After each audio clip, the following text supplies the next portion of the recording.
Senhoras e senhores, bom dia, boa tarde, boa noite a todos do Planeta Introdução à Programação. Bem-vindos a mais uma aula prática da disciplina, aula de sexta-feira, dia 18 de março de 2021. Vamos lá, vamos ver se a gente consegue encerrar esse período antes da nova cepa chegar arrepiando o salão, cara. Vamos lá. Mundo da pandemia, 2022. Não, a gente está no semestre letivo 2021/1, galera. A gente tá um ano no passado, cara. Obviamente vocês vão pagar o pato por isso, vão fazer 3 semestres em um ano só. Que loucura. Não fiquem tristes, eu passei por exatamente a mesma coisa que vocês. Então, quando eu estava na graduação, tive que fazer 3 semestres em um ano. Foi um negócio hardcore, mas factível, factível. Eu sobrevivi, cara. Tô até hoje aqui. Vocês vão pegar até mais suave na parada. Galera, então como é que foi como é que eu quero começar aqui com vocês? Deixa eu rever aqui as principais coisas que a gente implementou na semana. Aí eu vou mostrar para vocês as versões, né? A gente viu na linguagem do quadro, muito poderosa e tal. Mas a gente precisa de um pouco de humildade, baixar o nível para poder implementar em Java. Então a gente vai implementar em Java, a gente vai ver as versões em Java.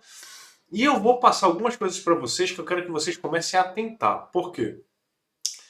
Algumas dessas coisas que vocês vão ver hoje vão fazer parte do trabalho que vocês vão implementar ainda daqui a pouquinho, tá legal? Então fiquem sempre ligados naquilo que vai ser apresentado hoje. Bom, a primeira coisa que a gente vai falar é que no início da semana a gente comentou, né, na aula sobre o algoritmo de ordenação. A gente falou sobre o Selection Sort. Eu comentei com vocês que havia uma versão nova, né, de um outro algoritmo que teria menos problemas. E a gente viu a versão da implementação do Insertion Sort. Aí tá aqui o rapaz, implementado já em Java, todo bonitinho. Quem ficou ligado na aula no quadro viu como é que a gente fez, né? A gente fez aquele enquanto que a gente implementou no quadro, então tem dois critérios de parada, que é, lembrando, a gente sempre a gente vai sempre arrastar uma carta no lado desordenado e jogar ela e colocar ela no lugar certinho dela. E a gente sempre vai trocando as pessoas até chegar no lugar correto dela. Então aí o ponto que acontece aqui é esse. A gente vai procurando. Quando a gente encontra que a carta que a gente está descendo, ela ficou maior do que a carta que está antes dela, a gente, opa, ela já está no lugar certo, não precisa mais mexer nela. E esse processo acontece via uma troquinha que a gente vai fazendo toda hora.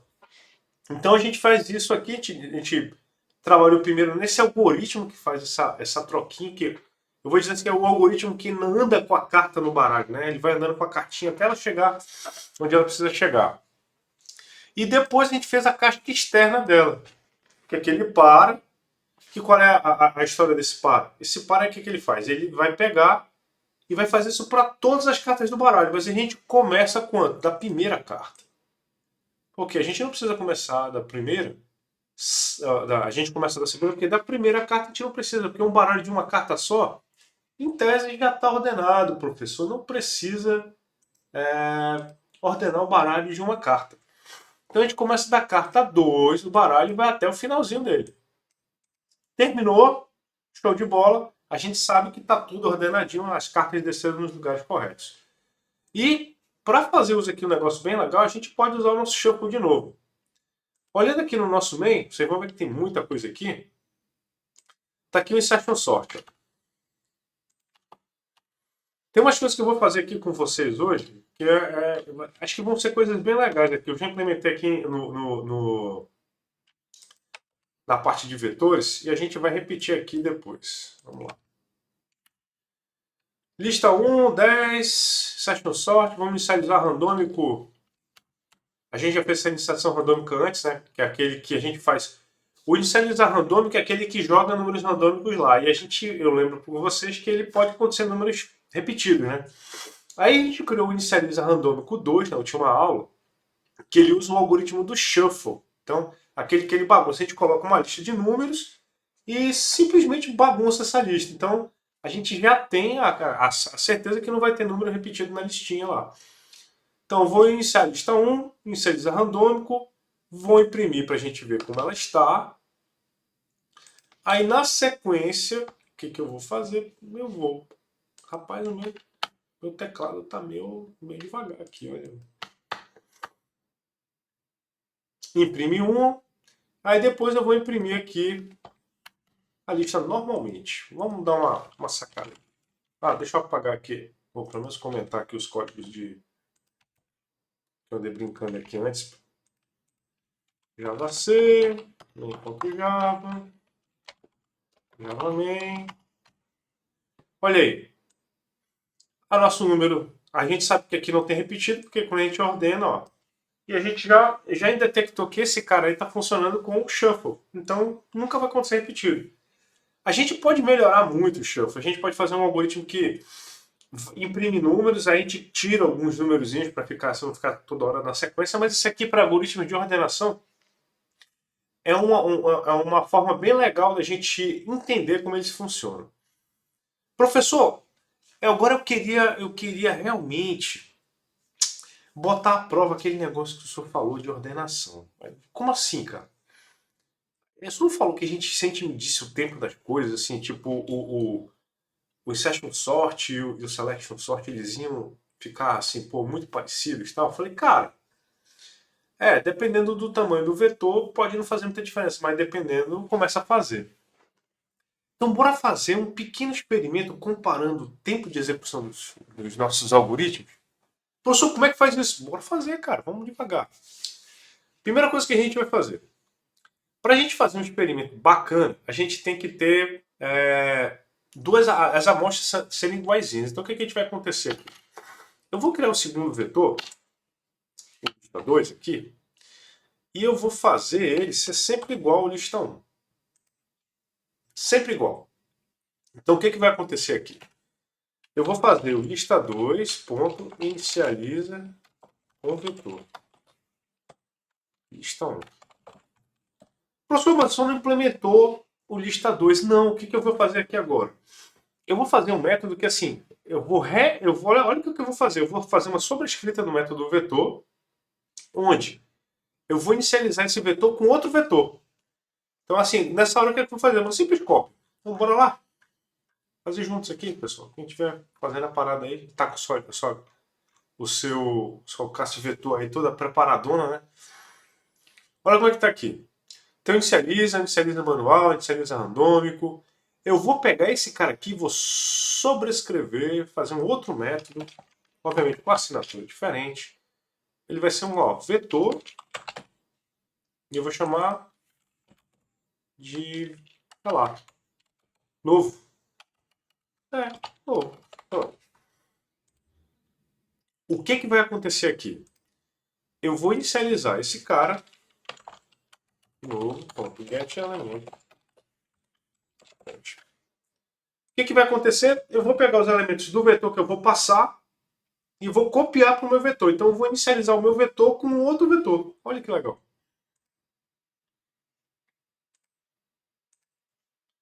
Isso aqui, pessoal, é uma forma de modelar. Tipo, você implementa aqui, ó, eu estou querendo que o meu vetor tenha tal comportamento. Aí você digita aqui e aí tu pensa, cara, eu já sei o que eu quero. Agora eu vou implementar como vai ser feito o que eu quero. Sempre parto desse princípio, tá?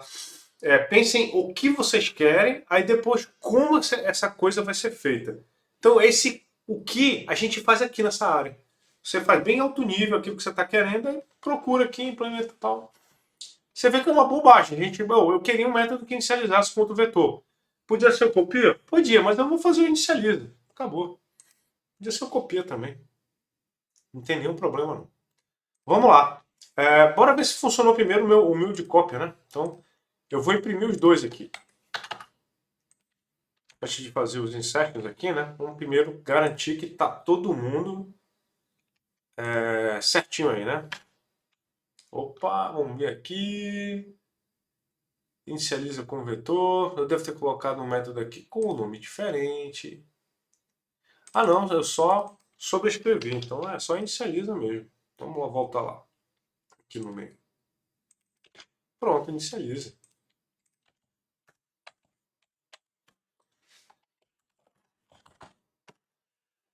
Pronto, fiz um método rapidão que copia de um vetor para o outro, então inicializa um vetor com outro vetor. O que eu vou fazer agora? Agora eu vou deixar os meus dois métodos, só que assim, um vai usar o insertion sort e o outro vai usar o selection sort.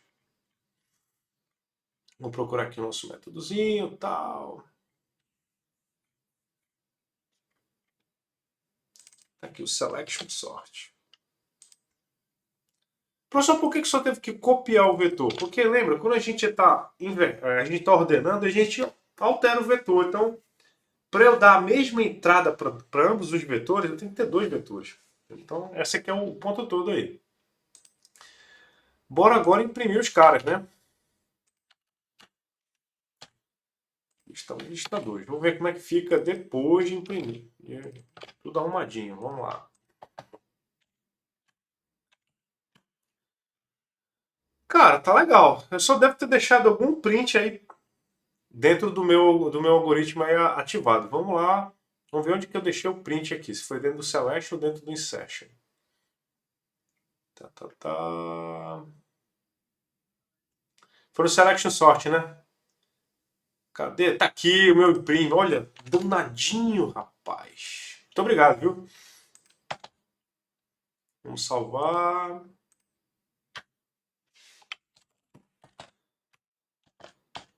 Opa. Vamos lá, o que está acontecendo aqui? Dois caras ordenados, um cara ordenado. Opa, tem um cara que está zoado, professor. Quem é que está zoado? Vamos ver aqui. Lista 1, lista 2 em primeiro. Ah, professor, que só ordenou duas vezes o mesmo vetor, né? Foi mal, galera. Agora, os dois caras estão bacanas. Então vamos fazer o seguinte: já que a gente viu que nessa escala está tudo funcionando bem, bora fazer um vetor maior, né? Vetor de 100. Só para começar humilde, humilde, humilde, humilde.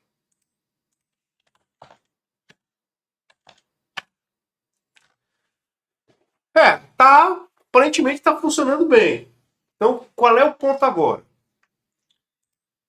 Supondo que esses dois caras aí fossem dois Masterchef que estão competindo para fazer um prato, estou dando os mesmos ingredientes, eles têm que fazer o mesmo prato. Agora eu vou medir quem faz o prato mais rápido. Então, para isso, eu tenho que medir o tempo para cada um, quando ele começa e depois quando ele termina. E subtrair, eu tenho o tempo que esse cara fez. Como é que a gente faz isso em Java? Se você procurar na internet, tem milhões de formas de fazer. Mas eu vou apresentar para vocês aqui uma forma que é pegando os nanosegundos. Por que o nanosegundo é importante, professor? Porque a gente está fazendo códigos que são muito pequenininhos. Então, quando os códigos são muito pequenininhos, se você usa milissegundo, às vezes você dá duas entradas que têm tamanho diferente, elas normalmente vão dar o mesmo tamanho, 0 milissegundos, porque é muito rápido. Então a gente vai medir. Isso não é o tempo de relógio que é do mundo de fora, não, tá? É o tempo de processador que ele vai medir lá, tantos nanosegundos de processamento. Então, como é que vai acontecer? Eu já implementei aqui essa ideia aqui no algoritmo de fatorial, porque eu vou também mostrar para vocês isso acontecendo na diferença dos algoritmos recursivos e iterativos. Então, a gente vai declarar aqui duas variáveis, que vou chamar de long e de delay. Vou colocar aqui no meio, tá? E como é que a gente faz? Aqui eu vou ter o start, ó. Eu vou pegar na biblioteca system, vai ter um cara chamado nanotime, que é a quantidade de nanosegundos desde a época que foi iniciado o sistema do computador. Época, 1970, alguma coisa assim. Por que tem que ser longo? Porque esse é um número muito grande mesmo. Aí o que vai acontecer? Quando terminar, eu vou pegar o número que vai dar no final e vou subtrair do tempo de início. Aí eu vou colocar na variável delay e imprimo ela. Então, vamos montar aqui de acordo com esse exemplinho que está aqui. Vamos primeiro fazer por insertion sort.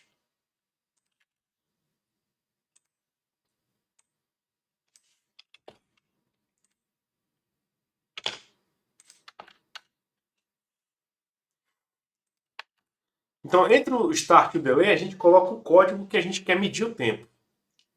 E a gente vai imprimir o delay aqui agora.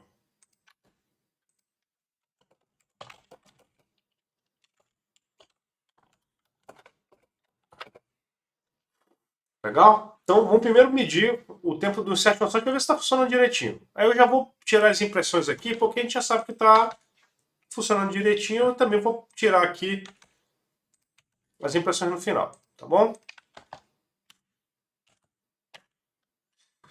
Olha aí, vamos limpar aqui a tela para executivo. Olha o que tempo que ele levou aí. Ele levou 198.051 nanosegundos. Se eu rodar várias vezes, pessoal, vocês vão ver que vão ter tempos muito diferentes. Por quê? Porque envolve coisas da máquina, tá legal? Então é bem normal não ter ao mesmo tempo. Mas se você medisse 30 vezes, você tem uma média do tempo que leva aquele negócio para ser executado. Agora a gente vai fazer a mesma coisa para o selection sort. Então vamos lá. A gente pega aqui o iniciozinho e o final. Usa as mesmas variáveis. Quando você estiver numa disciplina um pouco mais avançada, vocês vão aprender a usar um negócio chamado threads, que são sistemas operacionais, que vocês vão aprender a usar o computador de vocês como ele tem que ser usado, que é programar em paralelo. Vocês podem fazer cada um desses caras aí rodar em paralelo em um lugar diferente. Vamos lá?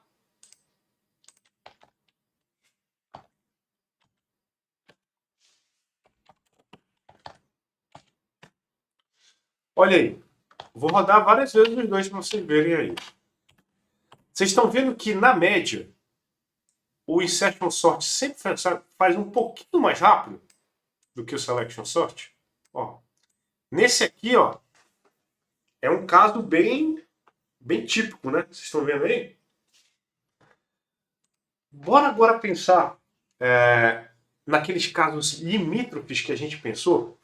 Tipo, como é que esse aqui, o vetor está completamente desordenado, né? Tanto que eu vou imprimir aqui um só para a gente ver como ele fica, como ele está, né? Ó, esse aqui é o vetor desordenado. Vamos lá, vamos dar... Ó, o vetor totalmente desordenado, vocês estão vendo que ele é sempre um pouquinho maior. Se eu fizer o vetor um pouco maiorzão, ao invés de fazer 100, eu vou fazer com 1000 linhas. Vamos compilar aqui.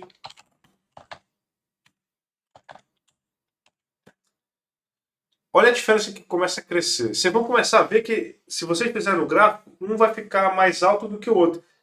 Eu acho até que vocês lembram lá no quadro como eu fiz o desenho dos gráficos, dos algoritmos.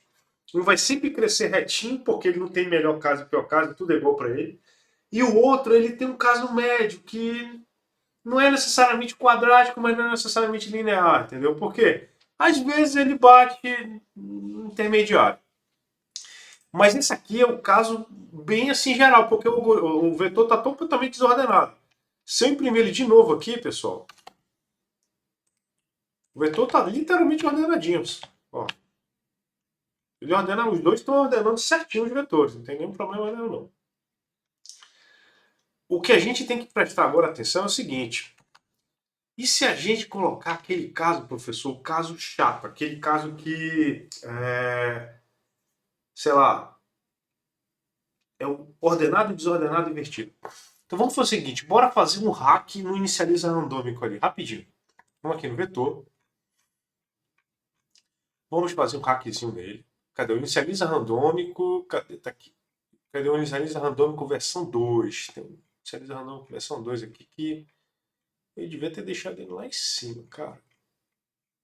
Tá aqui. Como é que eu fiz o inicializa randômico? Eu vou fazer o inicializa randômico versão 3, cara. Como é que vai ser a versão 3? Eu não vou fazer shuffle. Só para começar. Então, ele vai colocar o vetor ordenado. O que é o vetor ordenado? É aquele cara que está certinho, ó. O contador vai receber o 7 na mesma posição. Bora ver?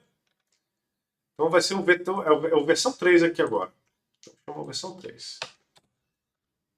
Lista 1 imprime.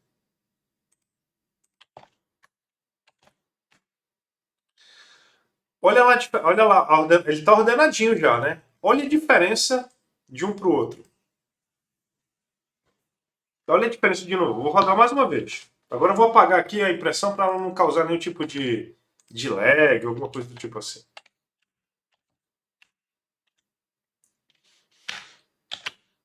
É sempre pequenininho. Tipo assim, o o selection sort é sempre 100 vezes mais devagar em média do que o insertion sort. E se eu inverter ele, olha o que vai acontecer agora. O negócio que é mais louco ainda. Eu vou pegar aqui o main, salvar aqui, né? Agora eu vou fazer o invertido. Eu vou pegar esse cara aqui, get tamanho,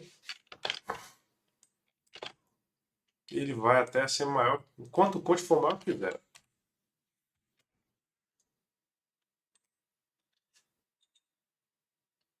Vai ficar, eu vou botar aqui de uma forma agora que ele vai ficar ordenado ao contrário, que é o pior caso possível. Legal? Eita, peraí.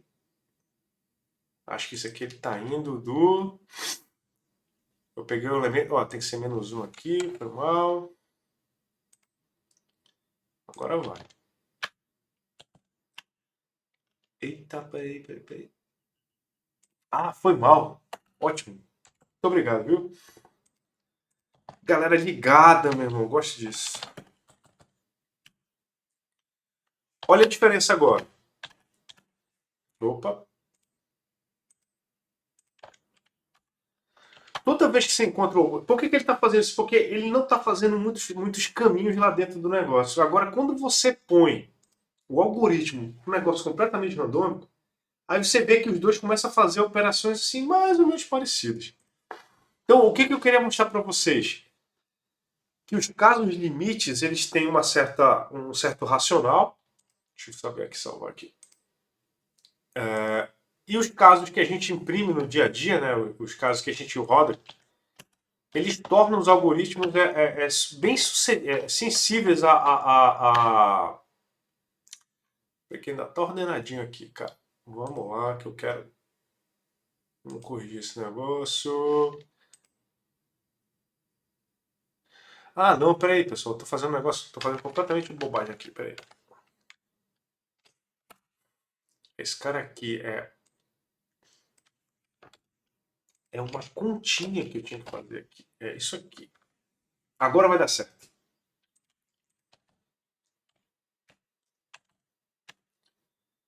Oh! Agora ele vem de 1000 até 0. Tá, beleza. De 1000, quer dizer, de 1000 até 1, né? Vou rodar agora, vou tirar aqui a impressão. Cadê? A gente já sabe que tem imprimido certinho.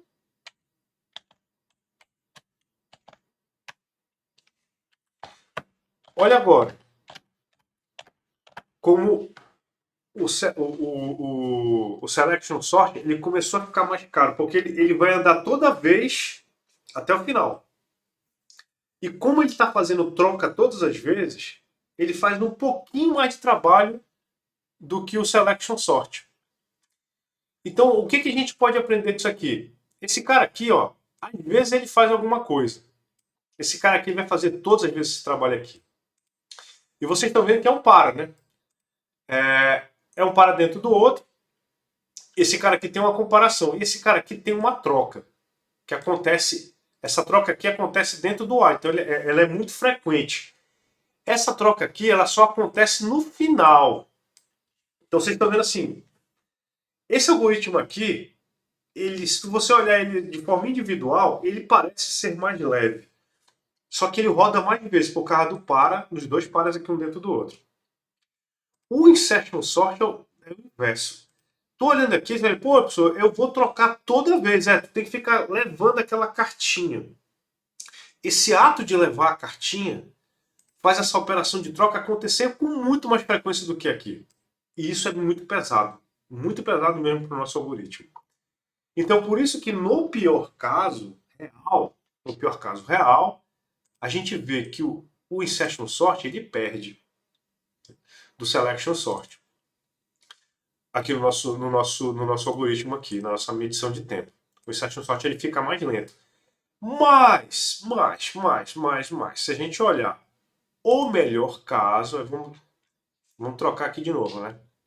Agora eu vou colocar... Esse é o pior caso. que é o vetor invertido.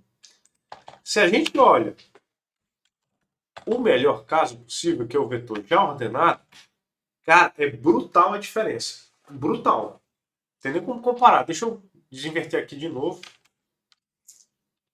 A gente compila e roda. Só para ver aqui na mesma linha. Vocês estão vendo que aqui é duas ordens de magnitude menor, né? Então é como se fosse 100. Se eu multiplicar isso aqui por 100, é que eu vou chegar perto dessa escala aqui. Esses dois aqui não, eles estão basicamente na mesma escala. Então, olha uma coisa interessante. Nos casos melhores, o insertion sort é 100 vezes mais rápido que o selection sort. Nos piores casos, no pior caso, os dois operam na mesma escala de magnitude. Um às vezes um pouquinho mais rápido que o outro, sempre. Mas, se a gente usa completamente randômico, aí a gente vai usar aqui a nossa versão 2 de novo. Opa, grava C. Na média, o nosso amigão é muito mais rápido. E a gente, porque assim, agora eu não vou imprimir mais, tá? Eu vou colocar números bem maiores aqui, tá? Vou botar um vetor aqui de 100 mil posições, que não é um número de todo pequenininho, tá? Já é um número legal. Olha aí o tempo. Tu vê que a minha máquina já começa a dar uma setada aí, né? A bichona não conseguiu tancar, não. Foi pancado. Se a máquina levou mais de meio segundo para responder, é que esse cálculo aqui já foi pesadinho. Isso aqui é completamente randômico, tá, pessoal? Agora, bora voltar lá para a versão 2. Para a versão 3, que é o melhor caso.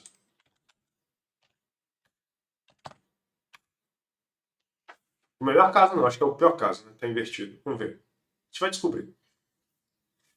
Aqui é o casinho já. Vou olhar de novo, eu vou lá e vou inverter o código. Agora vamos aqui no vetor, deixar no melhor caso possível.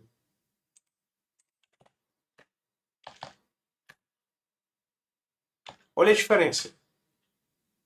Como o primeiro algoritmo ele faz muito mais rápido, 100 vezes mais rápido. A gente percebe, assim, é natural. Então aí que vem uma coisa que eu acho bem legal de a gente medir coisas. Você vê que no melhor caso, ó, ele tem até um comportamento parecido sempre. Sempre que você coloca comportamentos similares, você vê que o caso médio e o melhor caso ficaram bem parecidos nele, porque não teve muita diferença. Né? O pior caso não. Aí quando o cara está ordenado, ele tem muito trabalho. Então aí é que é o ponto aqui de a gente entender essa medida de tempo. E eu quero que vocês lembrem dessa parte aqui, porque a medida de tempo vocês vão usar no trabalho que vocês vão fazer agora no futuro. Então fiquem sempre ligados naquilo que está rolando, na forma de a gente medir. E vocês viram que eu fui fazendo experimento aqui de acordo com o que eu estava precisando, né? Bacana. O que eu quero falar agora? Bem, isso aqui foi a revisão do que eu queria fazer com vocês de algoritmo de ordenação. Eu queria também agora falar um pouquinho de algoritmos recursivos. E aí o primeiro algoritmo recursivo que a gente fez foi aquele bobão lá de imprimir, cara. E, ó, eu fiz aqui dois imprime. Tem um imprime e tem um imprime recursivo. E aqui eu quero comentar um negócio que eu não comentei em sala de aula, porque isso é uma coisa que acontece muito na ordem prática do negócio, não quando a gente está falando do algoritmo abstrato. Quando a gente está falando do algoritmo lá no quadro, a gente assume que alguém está chamando ele. Mas quando a gente vai implementar de verdade, a gente tem que ter um cara que a gente chama que vai dar o kick. Ou ele vai dar o início da chamada, vai dar a primeira chamada recursiva. Por exemplo, isso aqui é um algoritmo imprime recursivo. O imprime recursivo, eu falei para vocês, ó, galera, acho que você deve lembrar que eu coloquei no quadro, ó, a gente vai inicializar com o número tal. Mas para ficar um negócio legal na hora que a gente implementa, a gente já tem que fazer um negócio direitinho, tipo o imprime. Tem o imprime e imprime recursivo. O imprime recursivo, ele chama o método imprime R, que é aquele que a gente implementou no quadro, passando o tamanho do cara que a gente vai imprimir. Aí ele executa direitinho a nossa impressão aqui, da forma como vocês conhecerem. Então, isso aqui é uma parte legal de você entender como é que o algoritmo funciona, Porque é dessa forma que vocês vão implementar muitos dos algoritmos de vocês também. Vocês vão fazer os algoritmos recursivos, mas vocês vão fazer um algoritmo especial, um método especial, que ele dá o kick, ele faz a primeira chamadinha. Nosso caso aqui é método de impressão, então é um método bem bobinho, né? Por sinal, né? Então deixa eu minimizar de novo esses vetores, que agora eles estão muito aloprados. Vamos fazer um vetor aqui de tamanho 20. Eu não vou usar agora tanto esses dois aqui, né? Eu vou usar aqui o V2 aqui. Agora eu posso fazer assim, tipo, eu posso até, se eu quiser, deixar aqui o algoritmo de ordenação. E vou mandar o imprime recursivo aqui, ó. Então vai ter o imprime normal e imprime recursivo aqui para vocês verem.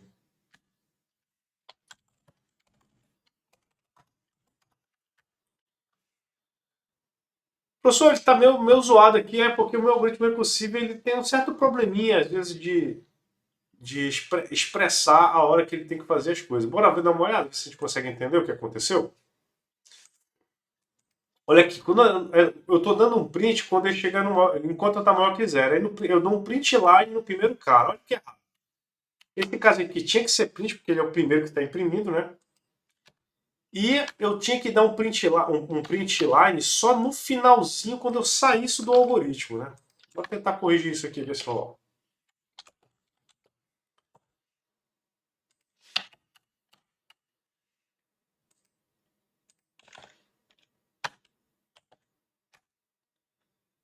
Professor, o zero ficou muito próximo. Vamos dar um chega nele, né? Como é que a gente dá um chega nele? A gente adiciona aqui um carinha, cara.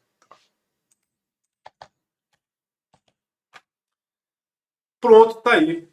Tá ordenado. Agora, o que a gente fez aqui no nosso main? A gente chamou o imprimiu o vetor inicializador randômico, né, tal. Imprimimos, fizemos a ordenação com insertion sort e agora fizemos o lista imprime recursivo. Vamos lá, o que eu quero que vocês façam agora? Eu vou dar 5 minutinhos. Deixa o que eu vou fazer agora. Deixa eu pegar os códigos que a gente está usando aqui agora, né? Que é o imprime recursivo, o imprime R. Deixa eu jogar aqui. Vou fazer uma atualização aqui nas fontes da aula. Opa!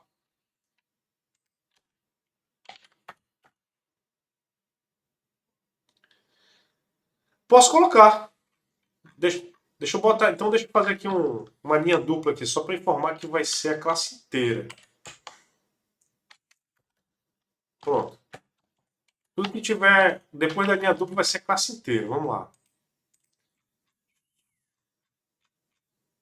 Vamos corrigir isso aqui para não ficar muito zoado. Vamos lá. Já tá grandinha, né, rapaz? Uma classe boa aí.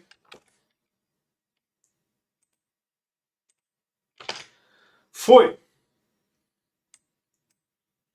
Então o que é que eu quero que vocês façam agora? De nada. É só para vocês brincarem aí um pouquinho. Eu quero que vocês façam a versão do imprime invertido, cara. Olha aí, como é que é? Lembra que eu mostrei para vocês que a gente pode trocar como o algoritmo funciona?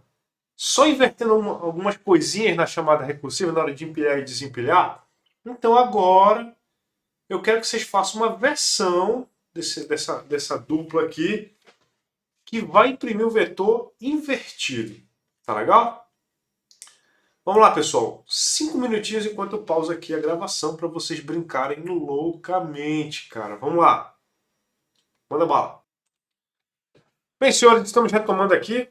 Depois de um tempinho para a galera brincar lindamente com suas recursões, travar seus computadores, suas máquinas virtuais. Vamos ver como é que a gente faria a nossa impressão. Então vamos primeiro rodar aqui o algoritmo na versão esperada, né? Tá aqui, imprimiu bonitinho. Nosso objetivo é fazer que ele imprima de forma invertida. Então a gente vai fazer agora uma versão nova desse algoritmo aqui. Como eu comentei com vocês, da forma como ele está fazendo aqui, como é que ele está imprimindo? Ele primeiro pergunta se o índice é maior que zero, aí ele vem aqui, gente, se o tamanho do nosso vetor é o tamanho menos 1, né? Então, para ele ir certinho até o tamanho do vetor não passar.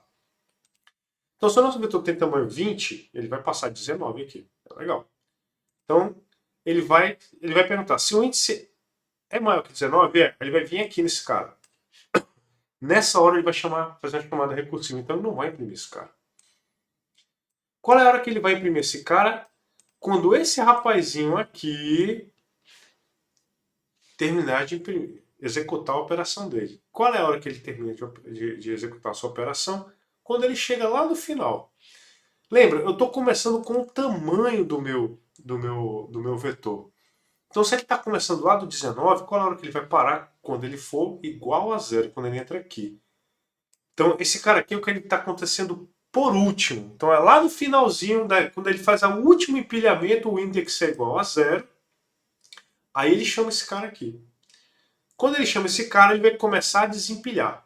Aí desempilha cada um dos nossos das nossas chamadas. Aí depois, assim, quando ele desempilha o zero, é o último cara, é a última chamada, ele imprime o zero.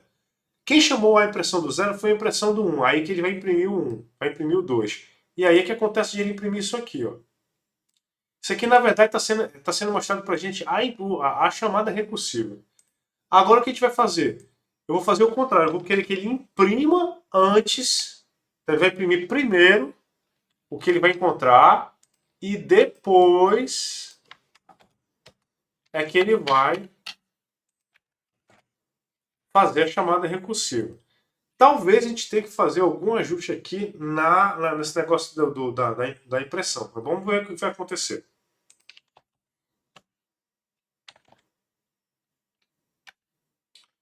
Olha aí, agora imprimiu invertido. Lembrando, eu não estou alterando o vetor, eu estou imprimindo o vetor invertido. Então, você consegue fazer essa mesma coisa indo lá no Conte, né, indo de 19 até 0. Aqui no caso eu só fiz trocar a ordem. E aí eu posso fazer aquelas brincadeiras que eu comentei com vocês. Do que a gente pode fazer na chamada recursiva para imprimir o número do início até o final e assim por diante. Então, tem muitas coisas que a gente pode fazer com o exercício de recursão que envolve isso aí. Mas o ponto todo da recursão é sempre o seguinte: como é que a gente implementa ou como a gente pensa um algoritmo recursivo? Sempre pense, qual é a hora que ele para? É o primeiro passo, você tem que conhecer qual é a hora que o algoritmo recursivo para. Se você conseguir entender como fazer o algoritmo recursivo parar, aí depois é que você faz o passo que chama ele mesmo. E tem que lembrar, essa chamada tem que levar ao passo de parada. Então esse aqui é o ponto todo aqui. Eu podia ter feito um outro algoritmo que faz o inverso? Sim, tipo, em vez de vir até 0 e até o 19, até o tamanho do vetor, poderia ter feito. Só que esse cara aqui é bem mais fácil de entender. Então só umas coisas de implementação, mas vocês poderiam ter feito de outro jeito.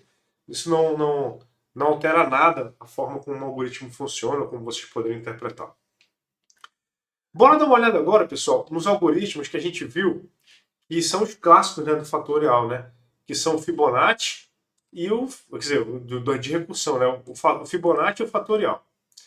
Vamos lá. Eu fiz aqui as duas versões para a gente ter a noção delas.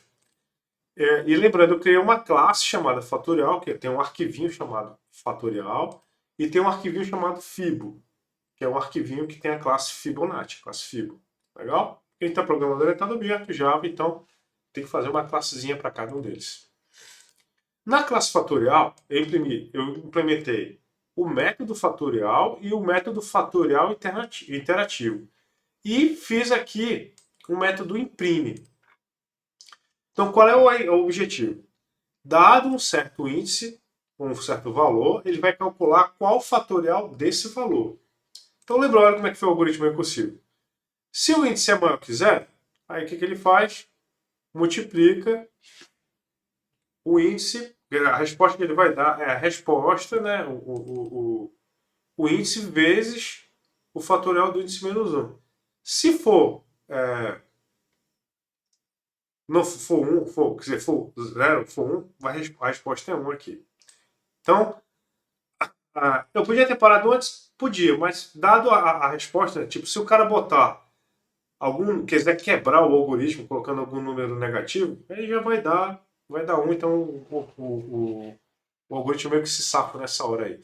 Mas o certo seria assim, detectar se o número é não negativo, né?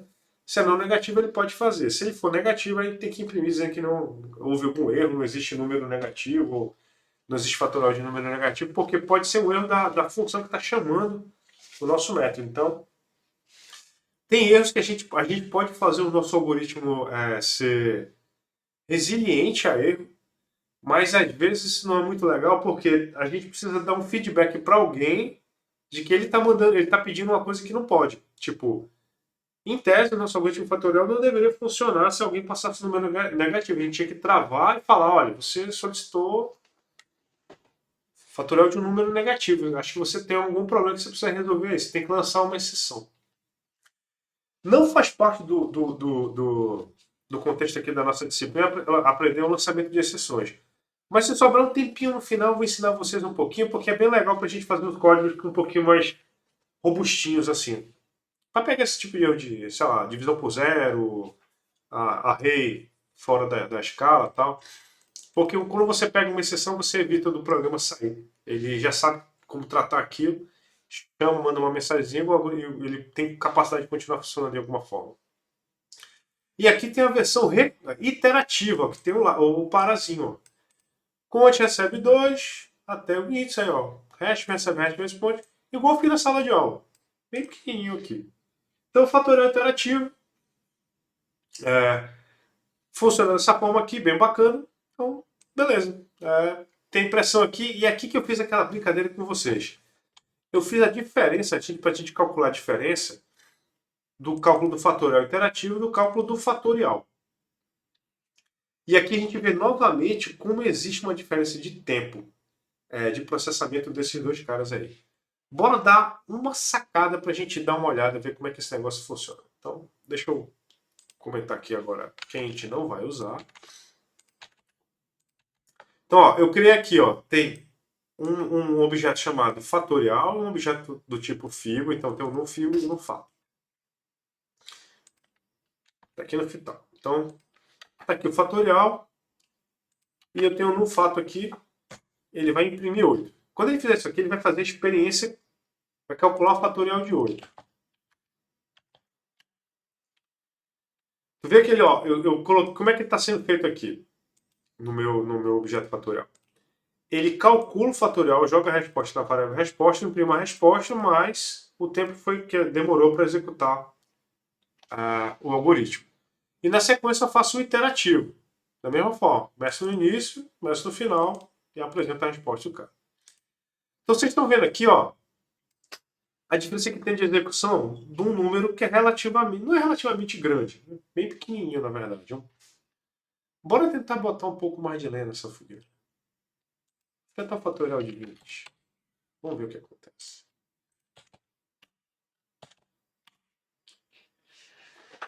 Professor, peraí, parou.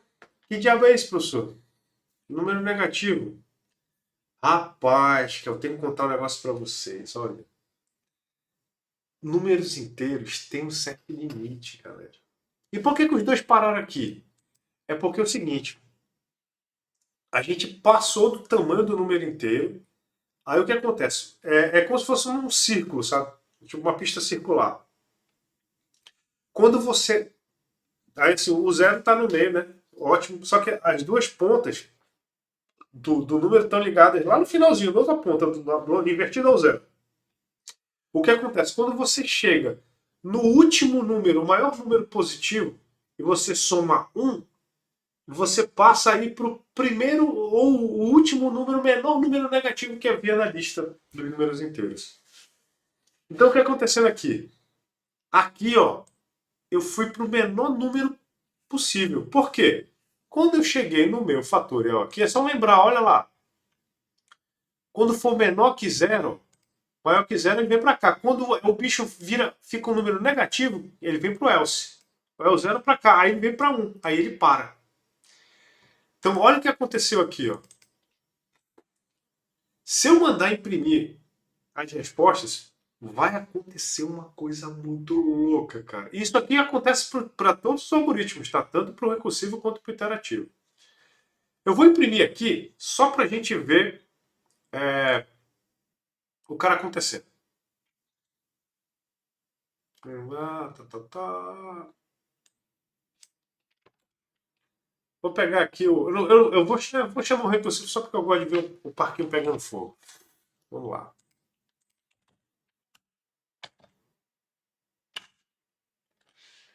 Olha só a loucura.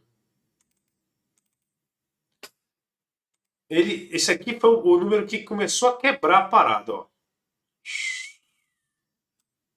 Ele está imprimindo um monte de número aqui. Aí começa os números negativos. Então, ó, é um, dois. Deixa eu dar um espacinho para a gente ver melhor.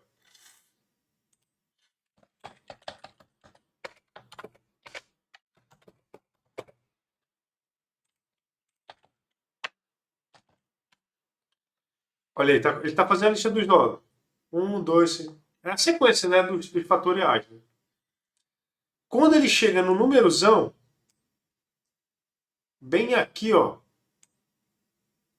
já começa a dar o quebra. Então, assim, esse aqui é o caso do recursivo, né? Bora ver o caso do interativo. Porque a gente está vendo as chamadas recursivas empilhadas, né? O caso do interativo, que é bem mais fácil. Bora ver o que ele vai fazer aqui.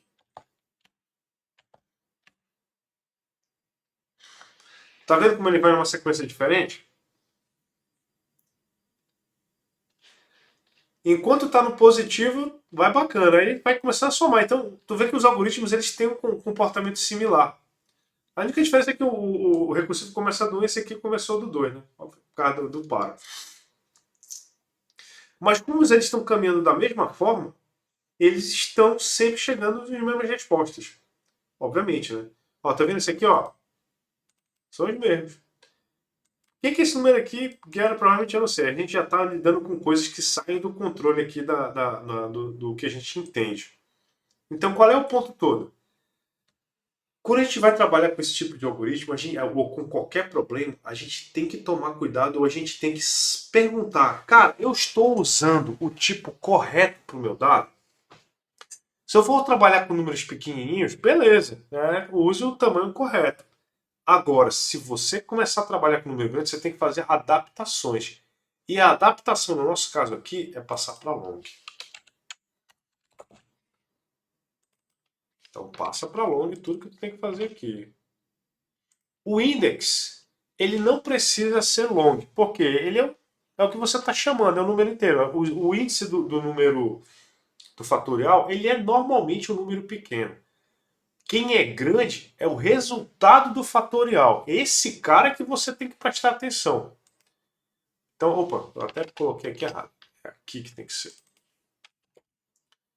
Então, o nosso amigo long aqui tem que ser a resposta. E o método tem que ser long. Porque ele não vai retornar o índice, ele vai retornar a resposta.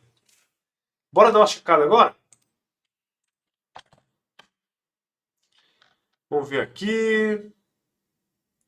Incompatible types.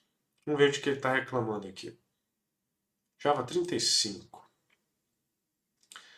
Ah, ele está reclamando porque eu passei aqui para ele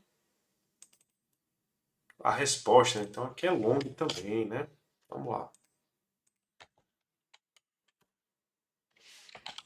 Tu vê que o Java ele não reclama de você jogar um int para um long, mas ele reclama se você jogar um long para um int, porque ele sabe, cara, ele está esperando um número grande, por que ele está jogando dentro de um inteiro? Olha aí agora, ó, a execução correta, com um número bem grandão, olha aí, e o tempo que levou. Ah, agora eu me lembrei, aquele última chamada é o tempo, né? Esse aqui, ó, é a chamada interativa com o tempinho que ela levou. Bora corrigir agora o algoritmo interativo, né? Então, vamos corrigir. Por que ele reclama de eu colocar 0.0 num float? Cara, eu não lembro ao certo. Tem uma razãozinha aí, mas eu não estou lembrando agora não, Atos. Mas tem uma paradinha no Java do porquê ele fazer isso.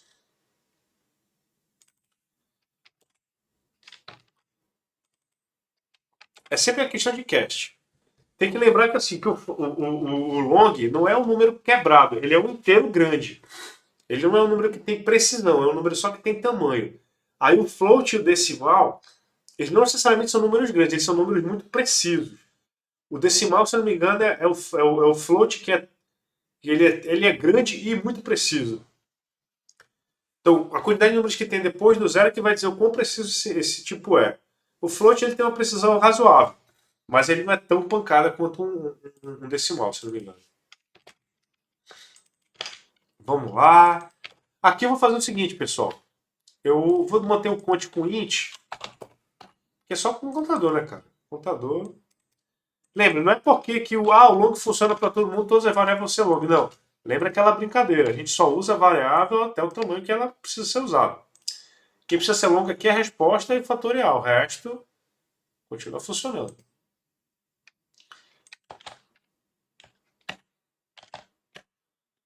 Vamos lá.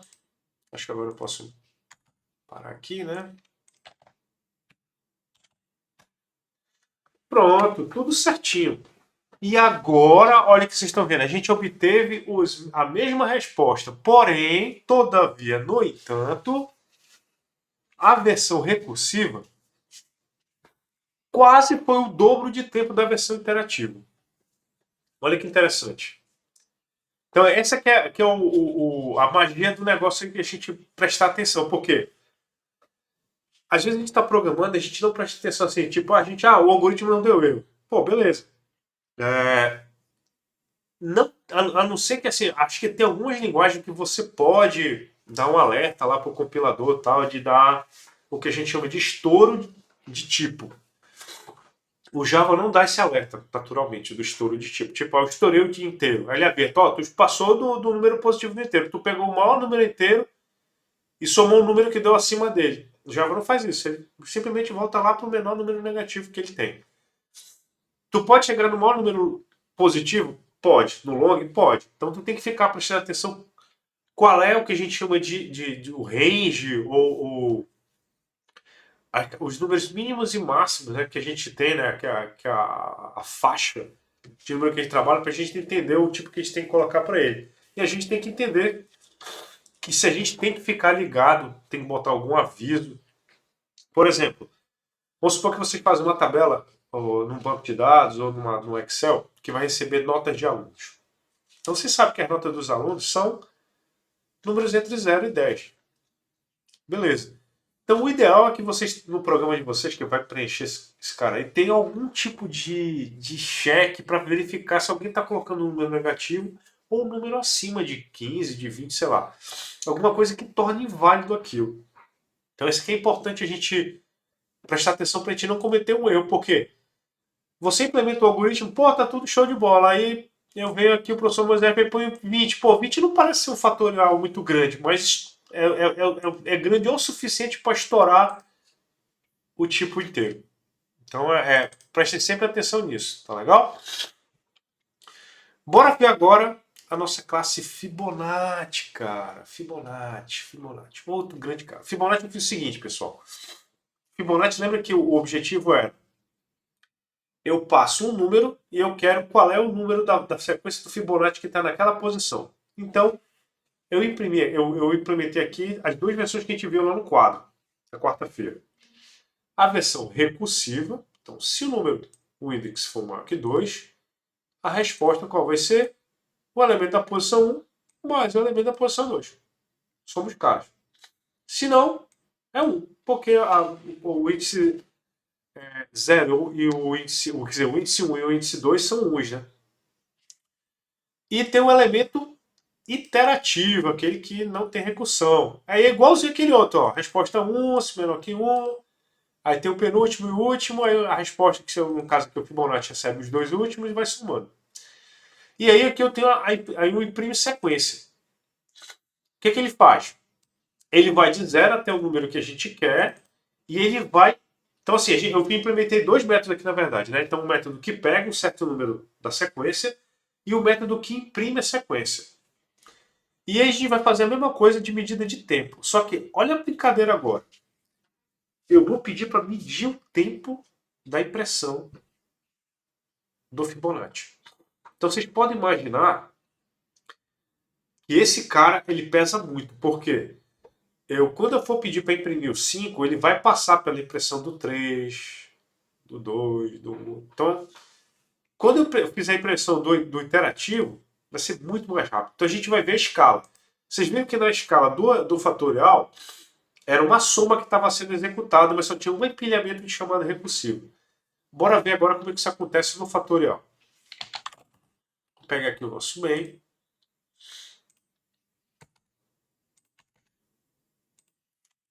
Nosso objeto aí, ó. Deixa eu pegar logo o objeto fatorial e copiar ali para vocês, né?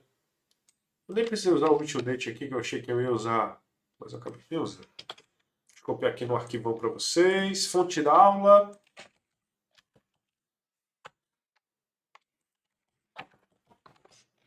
Pronto, a classe fatorial já está aí no fonte da aula. No GitHub, muito alta, cara. Muito alta. Pode deixar. É que o ponto de eu botar ali é porque eu obrigo vocês a acessar o Colab Web. É que o Colab Web, assim, depois eu mostro para vocês uma das coisas que acho que vocês não devem conhecer o Moodle, mas ele tem uns relatórios que eles fazem para os professores de como é que vocês estão acessando os conteúdos. É por isso que o link lá do canal do YouTube, vocês só acessam por aqui, porque eu sei assim, quantas pessoas viram a aula, viram o conteúdo. E eu sei quem viu o conteúdo. Que aí eu consigo associar, por exemplo, aquele aluno tirou uma nota ruim na prova. Aí eu posso ir lá e ver, cara, ele viu as aulas. Ele não viu as aulas. Pô, então faz sentido. Ele não sabe. Tipo, aquele negócio de eu falar de não poder. Tem que usar o get set. Teve gente que tirou 10, executou as provas, tudo certinho, mas não usou o get set nenhuma vez. Ele tirou 0. Foi zerado em todas as questões. Aí eu vou olhar, a pessoa não viu as aulas. Vai falar, faz sentido. Então é nessa hora que eu tenho um controle do que o aluno está fazendo. Eu tenho só que ver lá no GitHub se eu consigo associar ou fazer um controle de acesso mais elaborado, que aí eu libero fácil. Vamos lá. Não, de nada que é isso. Eu gosto sempre dessas sugestões aí. Em banco de dados eu já tenho até uma coisa pronta lá, em alguns outros projetos. Mas IP, né? A gente está começando.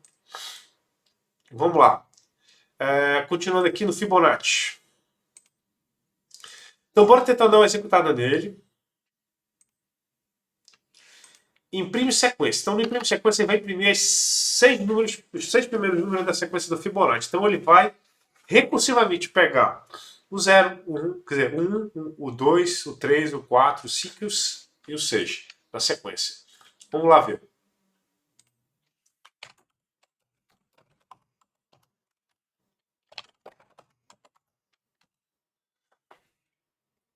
Opa, acho que um número aqui eu peguei menos. Que eu imprimi o 2. Tem um carinha aqui que é o recursivo que está pegando um cara a mais. Mas assim, vamos dar uma olhada. Ele chamou a mesma quantidade de vezes. Olha a diferença de tempo do recursivo para o interativo, cara. É muito grande. É novamente 100 vezes mais rápido o interativo. Por que isso acontece, pessoal? Porque dessa vez agora não, a gente está empilhando muito mais chamadas recursivas. Muito mais chamadas recursivas.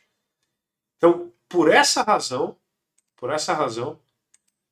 o peso na chamada do sistema é muito maior. Agora, eu estou fazendo com um número pequenininho. Bora tentar ver um número um pouquinho maior. Vamos ver o que acontece aqui. Ele está com 10.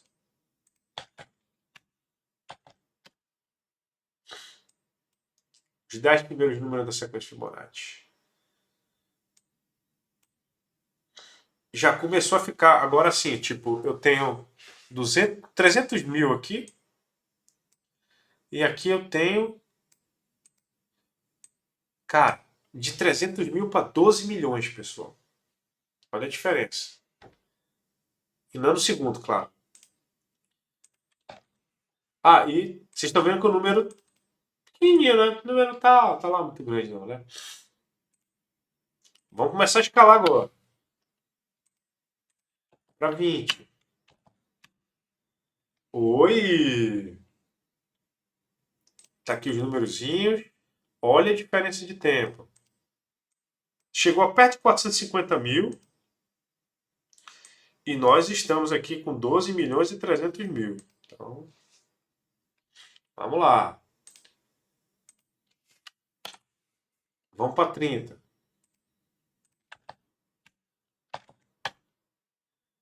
Oh, temos aqui agora 18 milhões para 630 mil aproximadamente. Os nossos números estão começando a ficar grandinhos, né? Vamos lá. Vamos continuar subindo a escala. Vamos ver até a hora 40. Né? Vamos ver até a hora que espoca.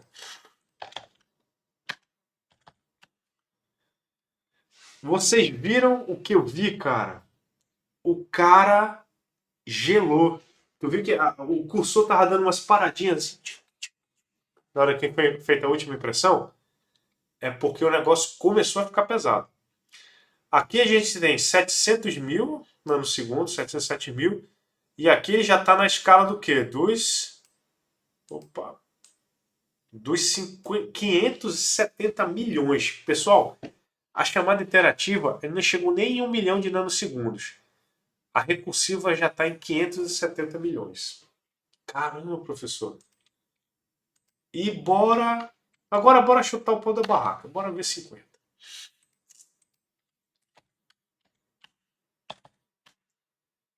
Oi! Oi! E... Rapaz, peraí.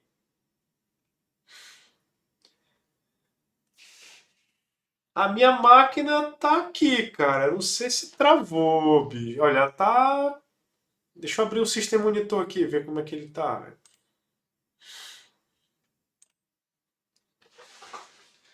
A bichona tá. Tá aqui, ó.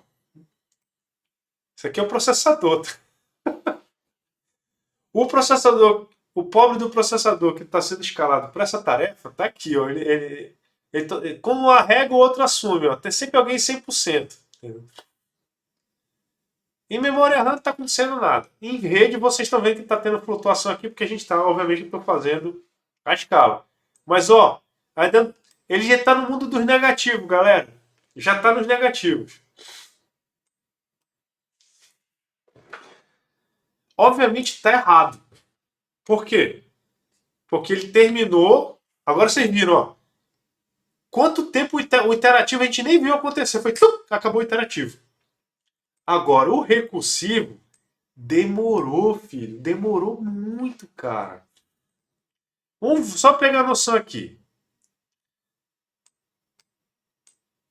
Isso aqui foi milhar, milhão, 6 bilhões de nanosegundos para terminar. E ó, e o interativo? 795, quase 800 mil nanosegundos. Então vocês estão tendo a noção da parada. E outra coisa, ó. Tá errado, né? Porque o número está negativo. O número não deveria ser negativo, ele tinha que ser positivo, porque a gente está fazendo o cálculo da sequência de Fibonacci. Então, como é que a gente corrige? Vamos lá. Eu vou até colocar a classe Fibonacci para vocês corrigirem junto comigo, cara. Que delícia. Vamos lá.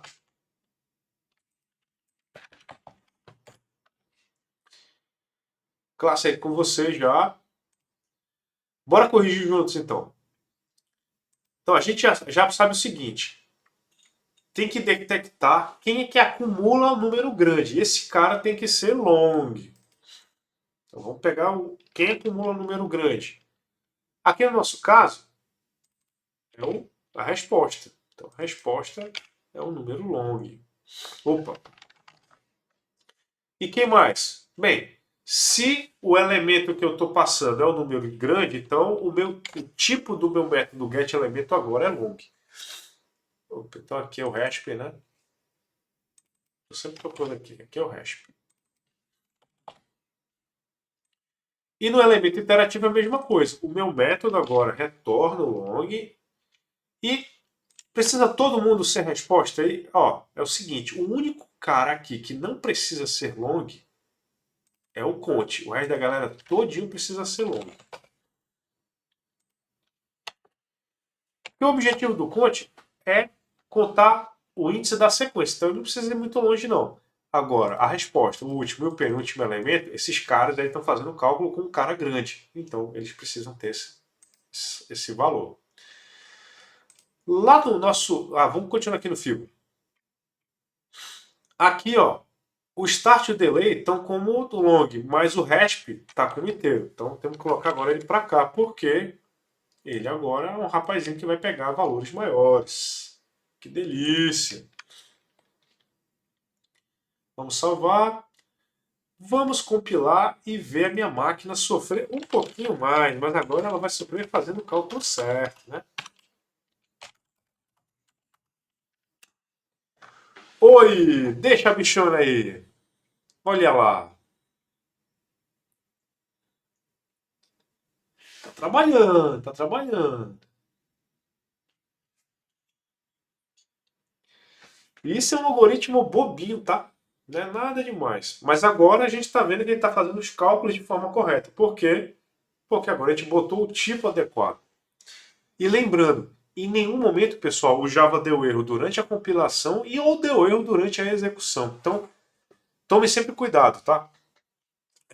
Qual é a hora que vocês têm que prestar atenção nisso aí? Quando vocês estiverem fazendo algoritmos para grafos, algoritmos para listas e árvores, é muito comum a gente, por causa das chamadas recursivas, alcançar números desse tipo aí.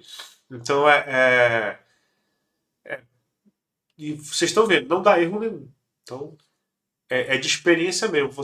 Tem gente que assim não faz o algoritmo e não olha, não percebe isso, vai analisar o dado está todo errado, o dado não faz sentido, e aí ninguém sabe por quê. Olha que interessante, ó. O último número e o penúltimo número aqui, que são os mesmos, né? O meu está começando com um antes. Ó, igualzinho, agora tá tudo certinho. Tudo beleza.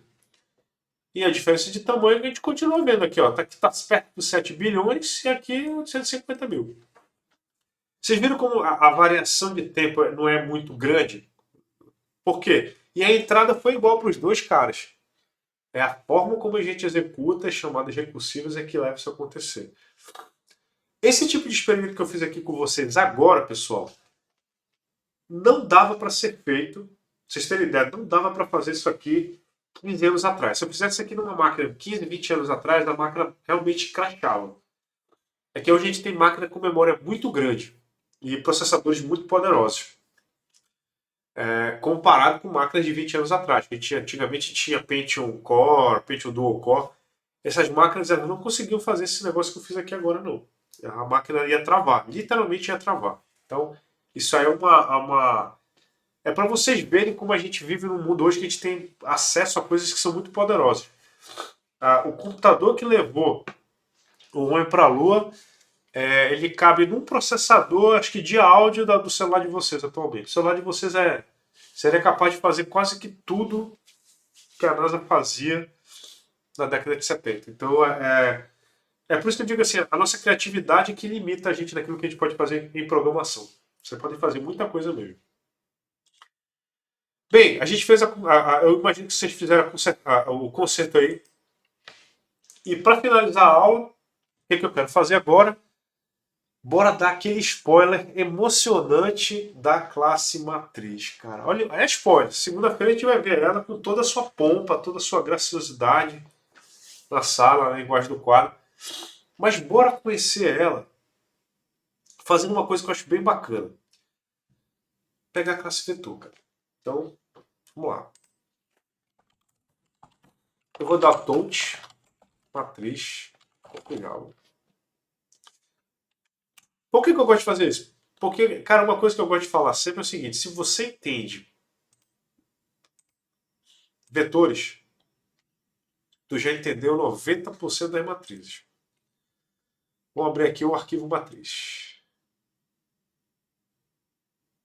Cadê Matrix? Tá aqui na frente já. Professor, como é que só começaria fazendo a classe vetor? Ou classe matriz? Cara, eu vou pegar a classe vetor como base. Eu vou pegar só os caras basicões aqui. Quem são os caras basicões? Nome da classe. Agora é a matriz. Beleza. Vou chamar de mat. Na verdade, o que então a matriz é? Matriz é um array multidimensional. No caso, o vetor, na verdade, o vetor é um caso específico das matrizes. É uma matriz que só tem uma dimensão. Então, na verdade, o vetor é uma matriz. É uma matriz de uma linha só. Ou de uma coluna só, dependendo daquilo que vocês estiverem querendo interpretar. Então, na verdade, o que vocês aprenderam como vetor, na verdade, foi um tipo de matriz. A gente vai aprender a ver, vai ser apresentado agora, ao conceito geral. Então, o conceito geral a gente começa aprendendo da matriz 2 por 2, que é essa aqui, que a gente vai fazer agora. Então, como é que a gente faz para colocar uma segunda dimensão na matriz? A gente coloca assim o Java. Coloca só mais uma chavezinha. Só isso, professor. Só, filho. Mas só isso mesmo. É sério, cara. Só isso, bicho. Não precisa fazer mais nada. Mas, professor, cara. Não complica, não. É isso aí, ó. E o tamanho? Aí vem da escolha. Se você for fazer uma matriz quadrada, aí você tem a ordem da matriz. Você não fala mais tamanho, você fala ordem. Tem que dar falar o nome certo das coisas. Mas a gente vai fazer aqui uma matriz genérica. Então essa matriz ela pode ter linhas e colunas de tamanhos diferentes. Então agora a gente vai ter linhas, ou vou chamar melhor aqui, ó, num linhas, e vai ter num colunas. Esse aqui, galera, da classe matriz, vai ser uma das poucas classes que eu vou permitir que a gente use, eu vou dizer assim, nomenclatura matemática. Então, algumas variáveis eu vou permitir que vocês façam variáveis de uma linha, de um caractere só. Por quê? A gente, quanto mais próximo da matemática a gente fica, mais legível fica o nosso código. Então, nesse caso, o I e o J, que são o I, o contador, ou índice das linhas, e o J, o índice das colunas, se a gente escreve o algoritmo usando essa linguagem que a gente já aprende na matemática, é mais fácil de entender. Mas quem quiser usar linha, coluna, linha, index, coluna, pode usar, tá legal? Eu vou usar index, linha, index, coluna para deixar o código bem mais tranquilo para vocês. Mas quem quiser implementar usando I e J, pode, por quê?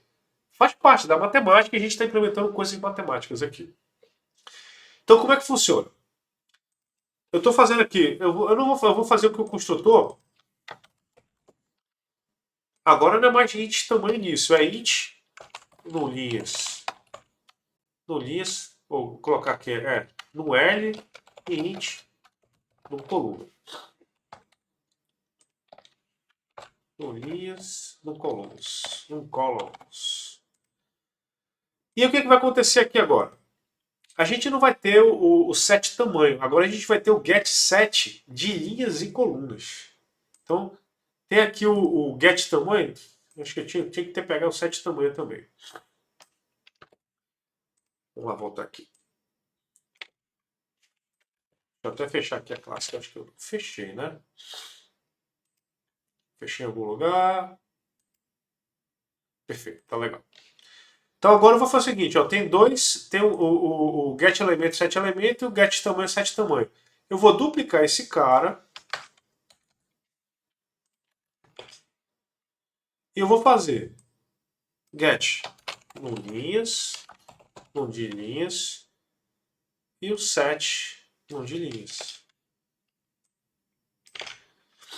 Aí quem é esse atributo aqui? Esse cara aqui, ó. Pega o número de linhas, seta o número de linhas. Padrão.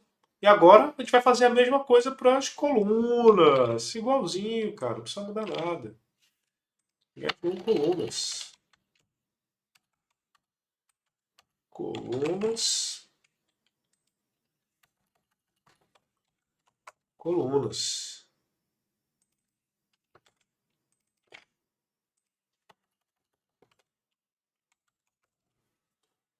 Então a gente fez o get set de linhas e colunas. Isso aqui não é novidade, porque se tem atributo, a gente já sabe. O professor Moisés fala, a gente não esquece. Se tem atributo, não vai ter getSet. Agora que vai a parada. A gente vai setar agora set número de linhas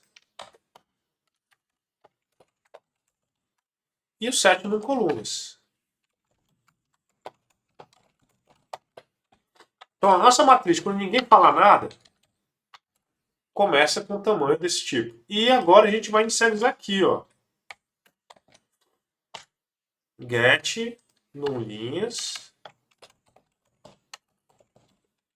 E do outro lado diz.get colunas. Pronto. O nosso objeto, o construtor dele, o que, é que vai fazer? Vai inicializar bem bonitinho. Quando ninguém falar, ou simplesmente criar um objeto matriz e não passar nada para ele, ele vai setar o número de linhas e de colunas com tamanho 5 e vai inicializar o nosso array com esses dois tamanhos. Então a gente vai ter uma matriz 5 por 5 quando ninguém falar absolutamente nada. E se alguém falar alguma coisa, professor? Então a gente vai fazer o seguinte, ó. A gente vai pegar aqui o nosso construtor, põe para cá. Pega aqui e põe aqui, ó. Número de linhas, número de colunas. Então, se alguém passar o número de linhas e o número de colunas, ele inicializa o número de linhas para o número de linhas que foi entrado e a gente usa o get. Olha aí que lindo. Em nenhum momento a gente quebra encapsulamento. Que delícia, cara. Todo mundo que faz as coisas está sendo usado getSet internamente. Delicioso. Falta agora o getElemento. E aqui que é o legal, ó. Como é que vai ser? Para a gente pegar um elemento do vetor, a gente não passava um endereço onde a gente queria no vetor? Pois é, agora a gente vai ter que passar dois endereços. O index da linha e o index da coluna. Então a gente agora tem dois índices aqui para pegar um valor. Coluna e o index linha. Para setar o elemento, mesma coisa, ó. Pega esses dois caras aqui, copia para cá, index linha, index coluna, o valor continua. Você, a única coisa que vai acontecer é que você precisa passar só um endereço a mais. Você passava só onde estava na linha, uma posição no vetor. Agora você precisa passar duas. Qual é a linha e qual é o vetor, ou a coluna onde está o negócio. Então, index linha aqui, index coluna aqui. Pronto. Galera, a partir da classe vetor, eu fui e criei a classe matriz basicona. Só que, pô, professor, é muito chato, eu não consegui ler nada do que está aí, né? Então bora pegar o método de inicialização para a gente inicializar ela com um valorzinho. Ou melhor, vamos pegar o método de impressão primeiro, né? Vamos lá. Imprime. Para a gente imprimir a nossa matriz, para fechar. Vamos lá. No vetor, a gente usava um par, porque a gente precisava andar somente no vetor. Mas se vocês lembrarem que o vetor é como se fosse a linha, uma das linhas, a gente agora precisa imprimir várias linhas. Então agora a gente tem que ter dois pares. O segundo par, então a gente vai ter o conte linhas e o conte colunas. Então, nosso conte linhas aqui. Agora não é get tamanho, é get no linhas.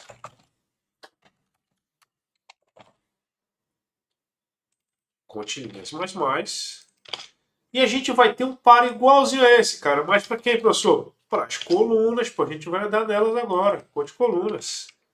Conte colunas, conte colunas, conte colunas. E aqui o get num colunas.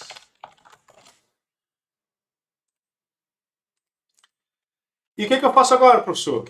Bem, bicho, agora tu vai imprimir o cara. E tu já sabe como é que funciona. Não vai mudar muita coisa, não. Como é que não vai mudar, professor? Tu não vai dar o get elemento? Agora tu vai passar dois números. Conte linha, conte coluna.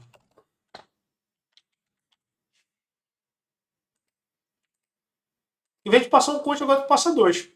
Acabou. Só isso, professor. Assim, não é só isso, não. Por quê? Eu vou te comentar.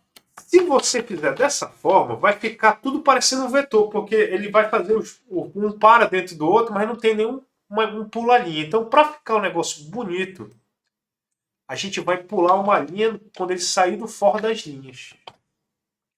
Aí, quando ele tiver, terminou de imprimir, todo mundo que está numa certa linha, porque ele vai passar pelas colunas daquela linha, aí quando ele for para a próxima linha, te dá um print line. Aí bora ver, né? Escrevi coisa pra caramba. Vamos ver o que, que vai sair de errado aí, né? Vamos aqui no meio. Vou criar aqui a classe matriz. Vai ser a mat 1. Vou colocar aqui embaixo mesmo.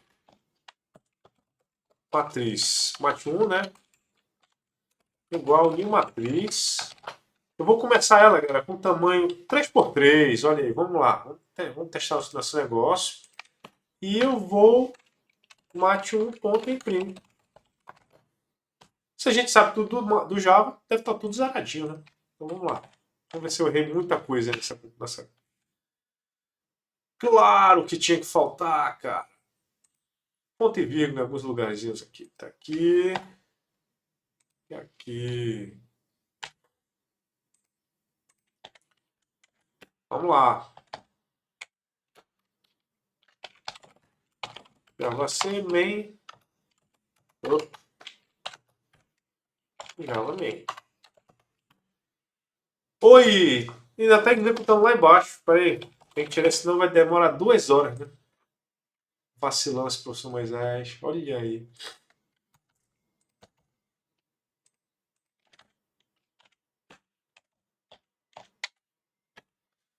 Tá aí, cara. A nossa matrizinha fofinha, bonitinha. Começou a vida dela, olha. Que bonito, cara. Um elemento matriz aí começando. Deixa eu tirar aquele último print que não tem nada a ver aqui, né? Aí, galera. Se você tem um imprime, você já sabe que como você vai implementar, ou pode implementar, ou inicializa, né? Aí, pô, aqui, todas as estratégias que a gente fez para o vetor, a gente pode fazer para a matriz. Então, assim, inicializar com um certo tamanho, um valor, inicializar com manual, inicializar com randômico, tudo dá para fazer aqui. Então, o que, que vai acontecer? Como esse cara aqui é igualzinho dos vetores, vai ficar como tarefa para vocês. A gente vai fazer algumas coisas, obviamente, essa semana, mas eu não vou implementar essa semana no quadro com vocês essas coisas bobinhas aqui, não. A gente, na sexta-feira que vem, eu já vou assumir que vocês implementaram todos os algoritmos básicos de matriz. O que são os algoritmos básicos? Inicializar de todas as formas possíveis, randômico, manual, fazer as impressões, fazer a busca de um elemento na matriz. Eu quero que vocês façam esse algoritmo. Aí a gente discute na segunda-feira com ele, tá legal? Como é que a gente encontra o menor elemento da matriz? Como é que a gente soma uma matriz com a outra? Como é que a gente subtrai uma matriz da outra? Multiplica? Opa, a multiplicação de matriz vai ser um algoritmo que a gente vai ver durante essa semana aí. Produto interno, não se preocupe, a gente vai usar o produto interno para fazer outra coisa aí, tá? Mas não vai fazer isso não. A gente vai fazer os outros cálculos aí de matrizes. E como é que a gente faz a troca de 2 elementos dentro da matriz? Sendo que para trocar a gente precisa passar agora 2 endereços, né? A linha coluna do primeiro com a linha coluna do segundo. A única coisa que eu não quero que vocês implementem é o selection sort e o insertion sort. Professor, dá para fazer o shuffle para a matriz? Dá. Mas o shuffle da matriz a gente vai fazer essa semana usando junto a classe vetor com a classe matriz, que vai ser um negócio bem legal. Tá legal? O inicializa randômico dá para fazer também, se a gente quiser. O randômico 2, né? Porque eu uso o shuffle. Mas a gente vai fazer o shuffle de matriz, que é bem interessante de fazer. É um algoritmo bem divertido. Então, o que fica de tarefita para vocês aí? Criem a classe matriz de vocês. Então, eu vou copiar a classe base para vocês aqui no arquivinho. E essa semana que vem aí, o que a gente vai fazer? Cara, a gente vai começar a trabalhar com algoritmos de matriz, os básicos. Por quê? Na quarta-feira, lembrando, quarta-feira a aula vai ser remota, tá? Dado aquele evento que vai ter lá, que vai utilizar a nossa sala. Quarta-feira a gente vai começar a aprender os algoritmos mais avançados de matriz, que é o algoritmo de multiplicação de matrizes. A gente tem que aprender a multiplicação de matriz, aquela parada, né, da linha pela coluna e tal. E a gente vai ver como a gente vai usar a ideia do algoritmo de produto interno para resolver esse problema. Tá legal? Mas a gente ainda vou passar por muita coisa aqui de novo. A gente vai passar por essa parte básica teórica. Eu vou dar uma revisada rápida, porque como vocês viram, cara, ela é igualzinho o vetor, professor. Bicho, eu não sabia. É igualzinho o vetor, maluco. Igual. A única coisa que a gente precisa tomar cuidado é que tem agora mais um endereço. Ó, eu vou inicializar a matriz do zero, vocês vão ver que vai aparecer ela 5 por 5, né? Olha aí, 5 por 5. Aí a gente vai fazer aqueles algoritmos. O que eu vou trabalhar com vocês? Os algoritmos de matriz, que são os necessários. Como é que o algoritmo que identifica que a matriz é uma matriz unidade, que é a matriz identidade, que é uma matriz cujo determinante é 1.